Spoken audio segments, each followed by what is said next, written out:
का जो हमारा टॉपिक रहेगा वो ये है कि भारत का नया संसद भवन जो बन रहा है, न्यू पार्लियामेंट बिल्डिंग, उसके संबंध में जितने भी फैक्ट बन सकते हैं एग्जाम में हम उसको देखेंगे। ठीक है, उसके साथ साथ क्या है, हम जीएस के कुछ ऐसे फैक्ट भी कवर करेंगे जो एग्जाम में कई बार पूछ लिए जाते हैं सीधे सीधे।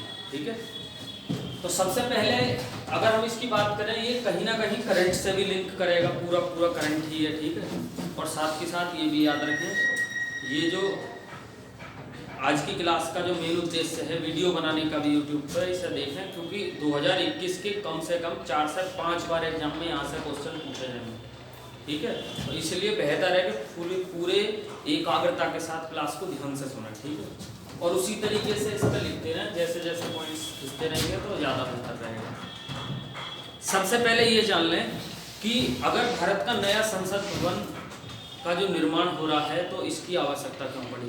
भाई सबसे पहले तो यही पॉइंट है कि भाई अगर भारत का नया पार्लियामेंट बन रहा है तो फिर इसकी आवश्यकता क्यों पड़ी। तो मोटे तौर पर इतना जान लें कि सबसे पहले कि नई बिल्डिंग बनाने का भारत सरकार का मुख्य उद्देश्य क्या है, क्यों बन रही है नई बिल्डिंग। तो इसका अगर मेरे हिसाब से देखा जाए तो पहला पॉइंट तो ये माइंड में रखना है कि ये बिल्डिंग एक तो पुरानी हो चुकी है। कुछ पॉइंट्स आपको याद रखने, जैसे कि पुरानी हो चुकी है। अच्छा, पुरानी हो गई है तो कितनी, 1921 में, और अब है 2021 होने वाली है अगले साल। तो 2021 में इसको 100 साल पूरे हो रहे हैं हमारी पुरानी पार्लियामेंट। ठीक है, तो एक जनरल सा प्रश्न तो एग्जाम में ये बन जाएगा कि 2021 में हमारे पुराने संसद भवन को कितने वर्ष पूरे हुए। 100 वर्ष पूरे हो रहे हैं।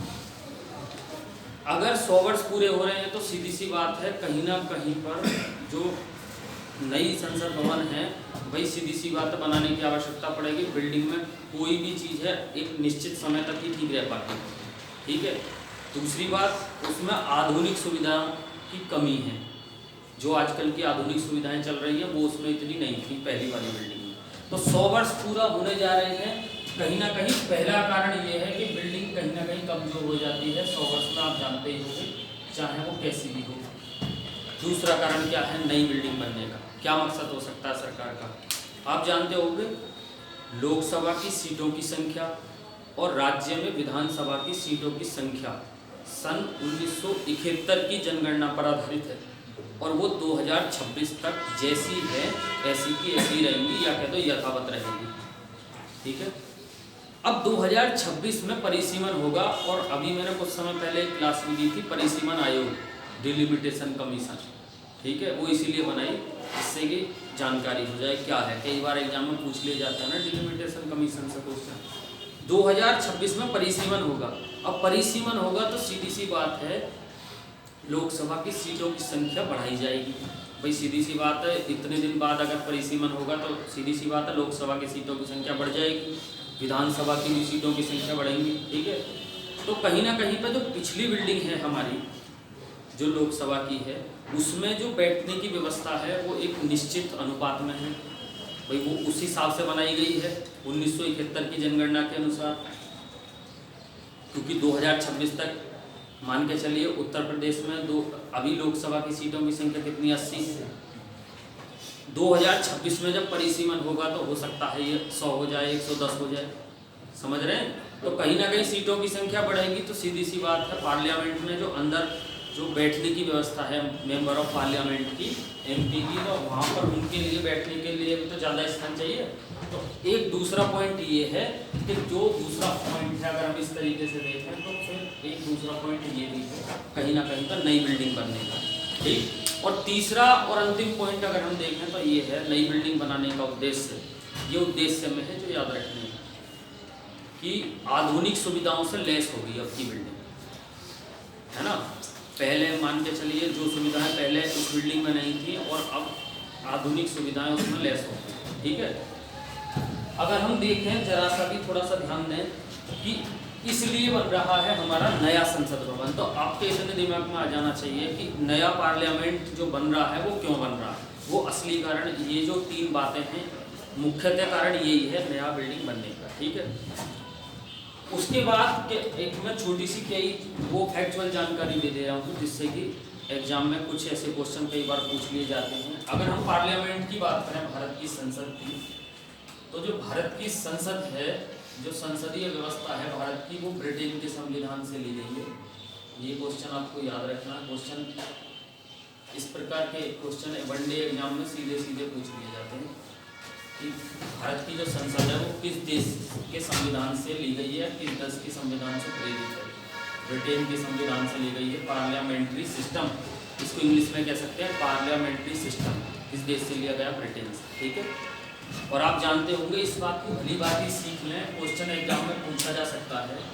जो भारत की जो संसद है, अगर एग्जाम में पूछा जाएगा,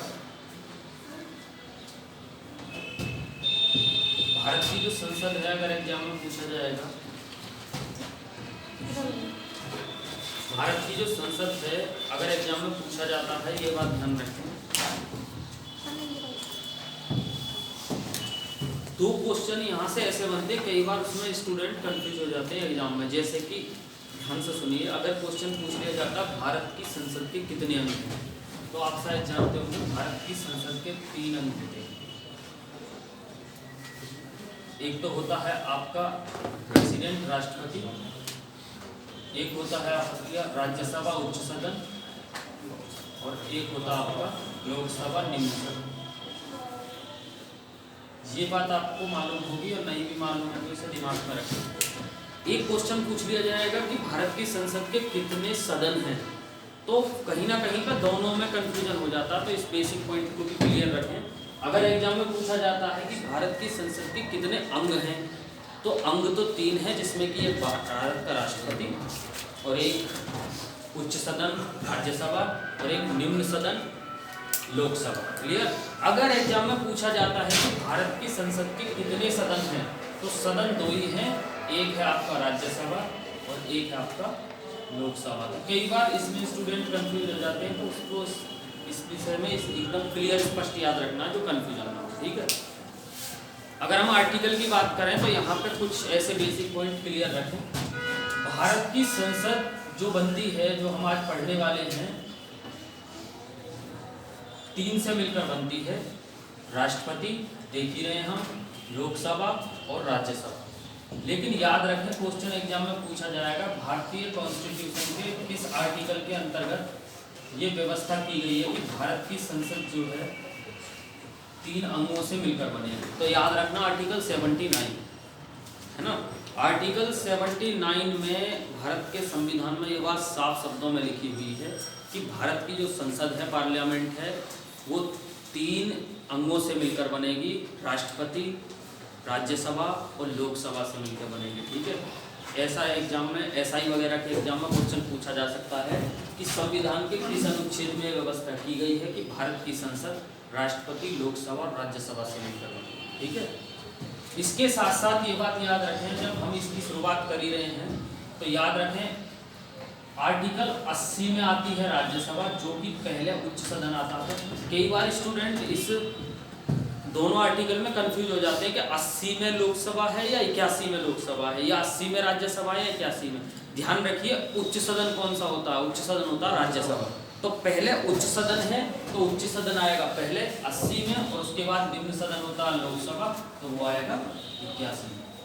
तो ये आर्टिकल याद रखने का एक तरीका है जो हम याद रख सकते हैं, क्योंकि मैंने देखा है कई बार इसमें कंफ्यूजन हो जाता है स्टूडेंट को कि 80 में लोकसभा है या 81 में लोकसभा है। ये बात याद रखें, मेरे अनुसार अगर आप याद रख सकते हैं तो ऐसा याद रखें कि जो उच्च सदन है, उच्च सदन होता है राज्यसभा, तो पहले राज्यसभा है 80 में और 81 में क्या है? लोकसभा।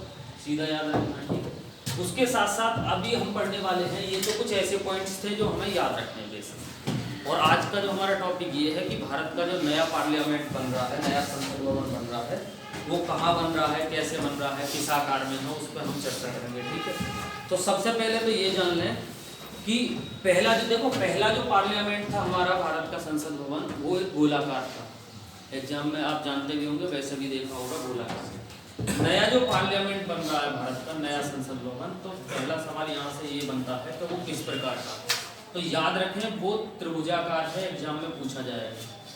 कुछ इस तरीके से बन रहा है, इसको इस तरीके से याद रखें। मैं कुछ एक नॉर्मल लेवल को बना के दिखा देता हूँ। कुछ इस तरीके से बन रहा है नॉर्मल, ठीक है।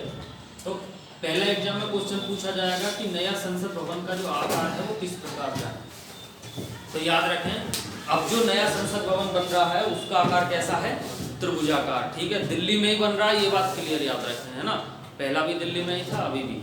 उसके साथ साथ ये बात याद रखें, एग्जाम में पूछा जाएगा कि ये जो नया संसद भवन बन रहा है दिल्ली में, इसकी आधारशिला या फिर कह दें भूमि पूजन दूसरी भाषा में कब हुआ। तो याद रखना है 10 दिसंबर 2020, ये डेट याद रखनी है, एग्जाम में पूछी जा सकती है। 10 दिसंबर 2020 को इसका भूमि पूजन हुआ, या फिर कह सकते हैं 10 दिसंबर 2020 को इसकी आधारशिला रखी गई, जो एग्जाम में पूछी जा सकती है, ठीक है। पूछी जा सकती है, ऐसा क्वेश्चन देखने को मिल सकता है, ठीक। क्लियर हुआ इतना। ये क्वेश्चन पूछा जा सकता है कि नया जो पार्लियामेंट भवन बन रहा है, नया जो संसद भवन बन रहा है, उसकी आधारशिला कब रखी गई, 10 दिसंबर 2020 को। इसके मुख्य अतिथि कौन थे, अगर एग्जाम में ये पूछ लिया जाए तो याद रखना है नरेंद्र मोदी थे, प्रधानमंत्री नरेंद्र मोदी। ये भी एग्जाम में पूछा जा सकता है कि ये जो नया संसद भवन बन रहा है, इनकी आधारशिला किसके द्वारा रखी गई। तो प्रधानमंत्री नरेंद्र मोदी जी के द्वारा रखी गई, इस बात को हम याद रखेंगे। ये भी क्वेश्चन एग्जाम में पुट अप हो सकता है, ठीक है। क्लियर, लिख लिया। हालांकि ये टाइम तो नहीं पूछा जाएगा, फिर भी लिख सकते हैं। दोपहर 1 बजे इसका शिलान्यास किया, मतलब कि इसका आधारशिला रखी गई, भूमि पूजन हुआ मोदी जी द्वारा, ठीक है। ये टाइम है जो याद रखना, ठीक है। उसके बाद अगर हम देखें, मैंने अभी बताया भी है कि पुरानी बिल्डिंग जो थी हमारी पार्लियामेंट की, उससे क्योंकि वो 1921 में उसकी नींव रखी गई थी, वो 1921 में बननी शुरू हुई थी। कौन सी, हमारा पुराना जो पार्लियामेंट था। तो 2021 में उसको 100 साल पूरे हो रहे हैं, ठीक है। तो याद रखना, ये जो 1921 में, तो पहले का अगर किसी वजह से एग्जाम में पूछ लिया जाएगा, पहले का अगर किसी वजह से एग्जाम में पूछा जाएगा तो 1921 में उसका भूमि पूजन हुआ, याद रखना, ठीक है। और जबकि जो हमारा पहला जो पार्लियामेंट था उसका अगर हम बात करें, अगर एग्जाम में पूछी जाती है उसका उद्घाटन कब हुआ, ऐसा पूछ ले तो याद रखना 1927 में उसका उद्घाटन हुआ था। एग्जाम में पूछा जा सकता है पिछले वाले का, ठीक है। और उनका उद्घाटन के जो मुख्य अतिथि थे तो वो थे लॉर्ड इरविन, वो भी याद रखना है, कई बार एग्जाम में पूछा जाएगा, Lord Irwin.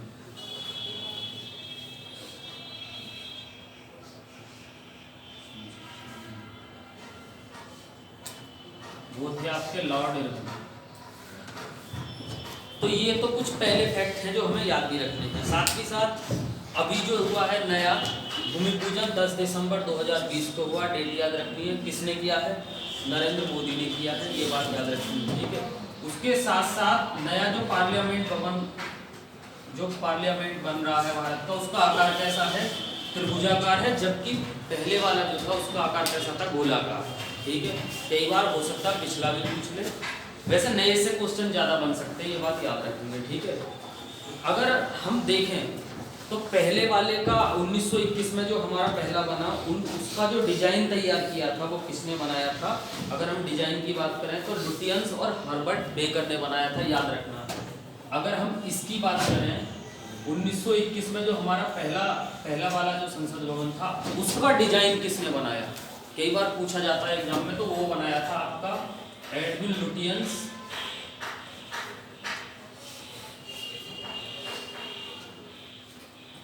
Herbert baker, Lutyens और हर्बर्ट बेकर ने।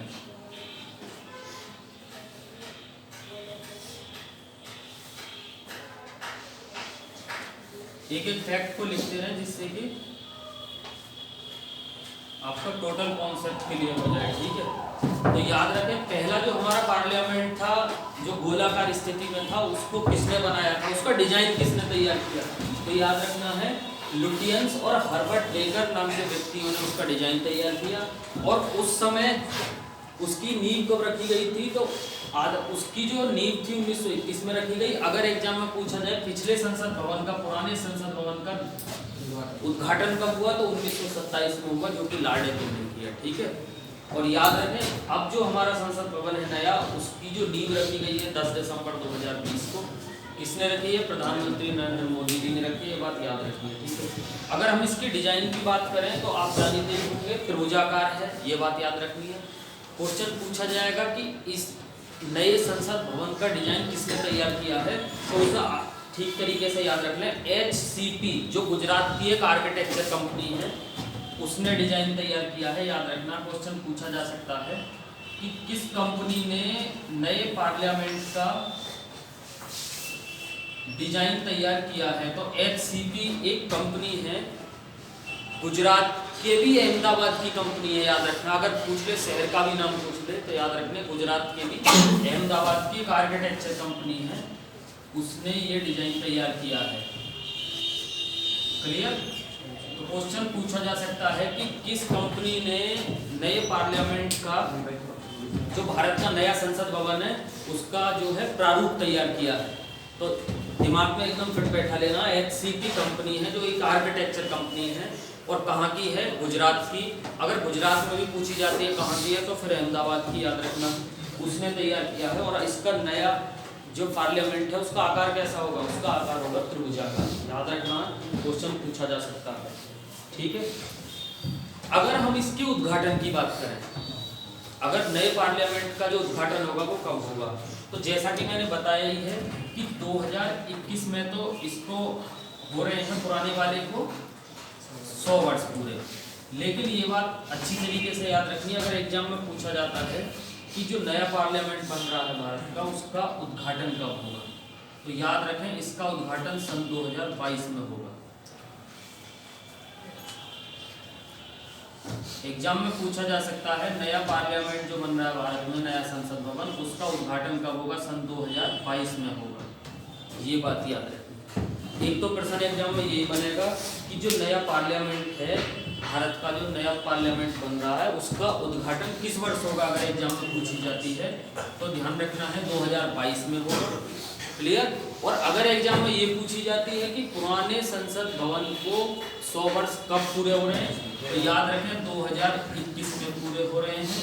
लेकिन नया जो संसद भवन है उसका उद्घाटन 2022 में होगा। अच्छा, 2022 में होगा तो फिर क्यों होगा, तो याद रखें भारत की आज़ादी के 75 वर्ष पूरे हो रहे हैं सन 2022 में। भारत की आज़ादी के 75 वर्ष पूरे होने के उपलक्ष्य में याद रखना है, क्योंकि आप देखेंगे कि 2022 में भारत की आज़ादी के 75 वर्ष पूरे हो रहे हैं। इसलिए क्वेश्चन ये भी बन सकता है एग्जाम में कि जब भारत का जो नया पार्लियामेंट है जो बन रहा है बिल्डिंग, उसका उद्घाटन सन 2022 में होगा, उस समय भारत की आज़ादी के कितने वर्ष पूरे हो रहे हैं, तो 75 याद रखने हैं, दे सकते हो उतने लिखेंगे। ठीक है, तो हो सकता है ये भी क्वेश्चन एग्जाम में पूछ ले। ठीक, उसके बाद अगर हम देखें कि किस प्रोजेक्ट के तहत इसका निर्माण हो रहा है, तो उसे लिख लें। इसका जो प्रोजेक्ट है एग्जाम में पूछा जा सकता है सेंट्रल विस्टा पुनर्विकास परियोजना, इसे जरूर लिख लें, पूछा जा सकता है किस प्रोजेक्ट के तहत, तो सेंट्रल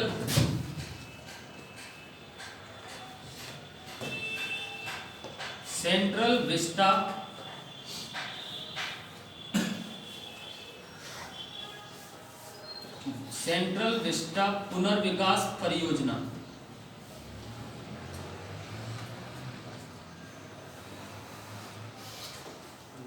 पुनर्विकास परियोजना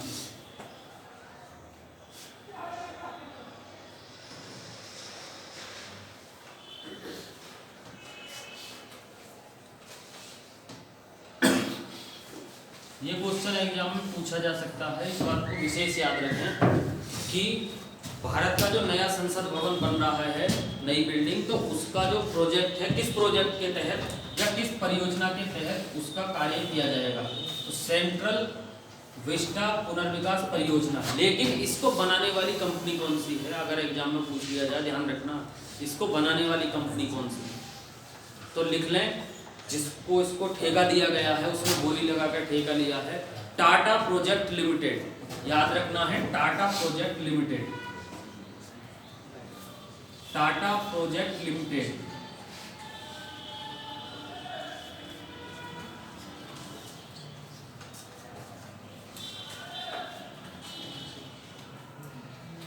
टाटा प्रोजेक्ट लिमिटेड।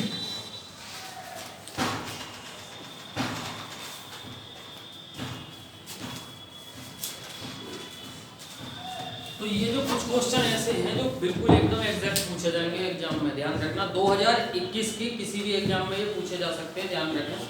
इसको भली बात ही चेक कर लें। अगर एग्जाम में क्या पूछा जाएगा कि जो ये नया भारत का जो संसद भवन बन रहा है वो किस परियोजना के तहत बन रहा है, तो सेंट्रल विस्टा पुनर्विकास परियोजना। अगर वो ऐसा पूछ लें कि किस कंपनी को यह संसद भवन बनाने का ठेका दिया गया है, तो याद रखना है टाटा प्रोजेक्ट लिमिटेड। याद रखना टाटा प्रोजेक्ट लिमिटेड के तहत इसको ठेका दिया गया है। अब इन्होंने कितनी बोली लगाकर ये ठेका खरीदा है, तो ये बात क्लियर दिमाग में लिखना है। पूछा जाएगा 861.90 करोड़ 90 861.90 करोड़ 861.90 करोड़ रुपए की बोली लगाकर इन्होंने इसे खरीदा है। ध्यान रखना है, ध्यान से सुन लें। क्वेश्चन पूछा जा सकता है कि टाटा प्रोजेक्ट लिमिटेड ने जो नया पार्लियामेंट है उसमें कितने रुपए की बोली लगाई, तो याद रखना 861.90 करोड़ 90। ठीक है, तो हो सकता है इस तरीके के क्वेश्चन भी इसमें एग्जाम में बन जाए। ठीक है, नोट करके एक चीज जरूर लिख लें कि जो नया जो भारत का पार्लियामेंट बन रहा है, नया जो संसद भवन बन रहा है, उसमें अनुमानित लागत कितनी रखी गई है। हालांकि ये लागत बढ़ भी सकती है, भाई बढ़ेगी, ठीक है, लेकिन ये अनुमानित लागत है। अगर एग्जाम में पूछ ले तो लिखना नए संसद भवन में अनुमानित लागत 971 करोड़ रखी गई है। 971 करोड़। अगर एग्जाम में पूछ ले कि नए पार्लियामेंट के बनने में अनुमानित लागत कितनी रखी गई है, तो 971 करोड़ अनुमानित लागत रखी गई है। इन दोनों में ये बात क्लियर स्पष्ट कर लें दिमाग में, जिससे कि दिक्कत ना हो। दोनों क्वेश्चन अलग पूछे जाएंगे एग्जाम में। अगर वो पूछते हैं कि टाटा प्रोजेक्ट लिमिटेड ने कितने रुपए की बोली लगाई, तो 861.90 करोड़। ठीक है, जबकि नया संसद भवन बनने के लिए कितने रुपए की अनुमानित राशि रखी गई है, तो 971 करोड़। ये बात याद रखेंगे। क्लियर? अरे क्लियर हुआ इतना? उसके साथ साथ ये बात याद रखें, क्योंकि मैंने बताया भी है, नया संसद भवन बनने का मेन कारण यही है कि एक तो बिल्डिंग पुरानी है, पहले भी बताया है। दूसरा 2026 में परिसीमन होगा, और परिसीमन होने के बाद सीटों की संख्या क्या है, बढ़ जाएगी। और जब सीटों की संख्या बढ़ जाएगी तो सीधी सी बात है, जो पिछला संसद भवन है उससे ज़्यादा ही उसके आकार वगैरह बनाना पड़ेगा। ठीक है, तो इसका क्षेत्रफल कितना होगा नए संसद भवन का, तो लिख लें 64,500 वर्ग मीटर में इसका क्षेत्रफल होगा। इस क्वेश्चन को बिल्कुल स्पष्ट करके लिख लें। जो भारत का नया संसद भवन है उसका क्षेत्रफल कितना होगा, 64,500 वर्ग मीटर। 64,500 वर्ग मीटर में इसका क्षेत्रफल होगा, या कह सकते हैं इसका क्षेत्रफल होगा। एग्जाम में पूछा जा सकता है भारत का जो नया संसद भवन है उसका क्षेत्रफल कितना होगा। अगर एग्जाम में पूछता है तो याद रखना 64,500 वर्ग मीटर में उसका क्षेत्रफल होगा। अगर उसकी मंजिला इमारत की बात करें तो लिख लें नया संसद भवन 4 मंजिला इमारत का होगा। एग्जाम में पूछा जा सकता है कि भाई नया जो पार्लियामेंट बन रहा है भारत में वह कितनी मंजिला इमारत का होगा, तो बिल्कुल स्पष्ट करके लिख लें कि नया संसद भवन जो है वो 4 मंजिला इमारत का होगा। कितनी मंजिला इमारत का होगा, 4 मंजिला इमारत का होगा। ये बात याद रखिए। ठीक है, क्लियर? अच्छा, ये बात आप जानते होंगे, क्योंकि मैंने बताया भी है दोनों 2 सदन हैं। अगर इसे इस तरीके से देखें, भारत की संसद में कितने सदन हैं, 2, लोकसभा और राज्यसभा। पहले सदस्यों की संख्या कितनी थी, 545। अधिकतम कितनी है, 552। और वैसे न्यूनतम कितनी है राज्यसभा की, नॉर्मली 245, और वैसे कितनी है, कुल 250। ठीक है, अब सीधी सी बात है, परिसीमन के बाद संख्या बढ़ सकती है, तो उन्होंने नई सीटें किस हिसाब से लगाई। अगर एग्जाम में पूछा जाता है कि नए संसद भवन में राज्यसभा में बैठने के लिए कितनी सीटें का जो है निर्माण किया गया है, जो राज्यसभा का सदन होगा। मतलब एक तो सदन है उच्च सदन राज्यसभा, एक है निम्न सदन लोकसभा। तो राज्यसभा में कितना एरिया या कितने सदस्य बैठने की व्यवस्था है, तो लिखना 384 सदस्य तो आपके बैठेंगे राज्यसभा में, जो नई संसद भवन के हिसाब से बनाई जा रही है। 384 राज्यसभा में बैठ सकते हैं, जबकि लोकसभा में 888 सदस्य बैठ सकते हैं। ये भी लिखना, लोकसभा में 888 सदस्य बैठ सकते हैं, ये बात याद रखिएगा, ठीक है। अब ये भी अपने आप में क्वेश्चन है, अगर एग्जाम में पूछा जाता है कि नया संसद भवन जब भारत का बन रहा है तो उसमें राज्यसभा में कितने सदस्य बैठने की व्यवस्था की गई है, तो 384 याद रखेंगे, जबकि लोकसभा में उसमें बैठने की जो व्यवस्था की गई है 888।